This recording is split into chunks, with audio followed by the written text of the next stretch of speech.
الإفريقي يفرض سيطرته برادس فوز الأداء والنتيجة أمام قروش الشمال على أرضية ملعب حمادي العقربي برادس.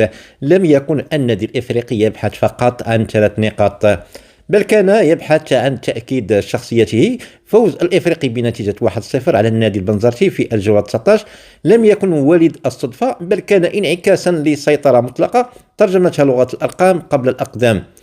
أولا السيطرة بالطول والعرض. حينما يتكلم الاستحواذ فالإحصائيات لا تكذب، فنسبة الاستحواذ بلغت 68% لصالح أبناء باب جديد مقابل 32 فقط للضيوف، تعكس الرغبة الجامحة للنادي الإفريقي في تسيير المباراة كما يريد. لم يترك الأحمر والأبيض مجال للمنافس للاتقاء أنفسه، حيث اعتمد الفريق على تدوير الكرة وبناء الهجمات من الخلف، مما أجبر النادي البنزرتي على الانكماش الدفاعي طوال أرضية اللقاء. ثانيا المد الهجومي، حصار القروش في مناطقهما. الفريق الفني تجلى بوضوح في النجاعة الهجومية، فالنادي الإفريقي سدد 13 تسديدة منها 8 بين الخشبات الثلاثة، بينما لم يسجل النادي البنزرتي سوى تسديدة واحدة طوال المباراة ولم تكن مؤطرة. الركنيات 10 ركنيات للإفريقي مقابل 2 فقط للبنزرتي، مؤشر واضح على أن اللاعب كان في اتجاه واحد، مرمى الضيوف. ثالثا فراس الشواط القناص الذي لا يخطئ مرتين.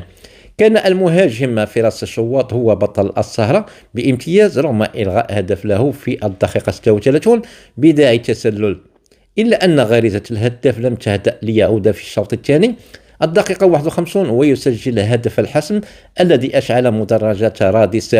شواط أثبت أنه القطعة المفقودة في هجوم الإفريقي بقدرته على التمركز الصحيح واستغلال إنصاف الفرص.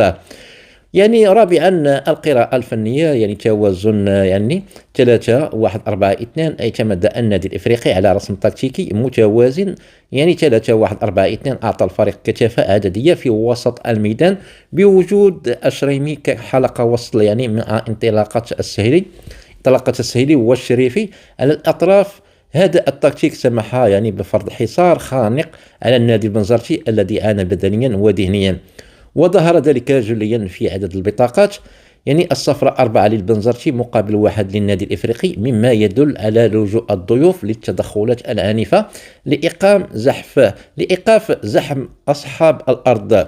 فخلاصة المباراة، النادي الإفريقي قدم مباراة نموذجية من حيث السيطرة الميدانية وخلق الفرص، ولو تحلت اللمسة الأخيرة بدقة أكبر لكانت النتيجة أثقل. في المقابل اكتفى النادي البنزرتي بدور المتفرج غائبا تماما عن الناحية الهجومية ليخرج الإفريقي بانتصار ثمين يعزز به موقعه ويؤكد جاهزيته للمواعيد الكبرى. إخواني الكرام، أعطوني الاقتراح ديالكم في التعليقات وانا غادي نجاوبكم عليهم. ما تنساش واحد الجيم وفعلوا الجرس باش دائما توصلوك بكل جديد. يلا مع السلامة.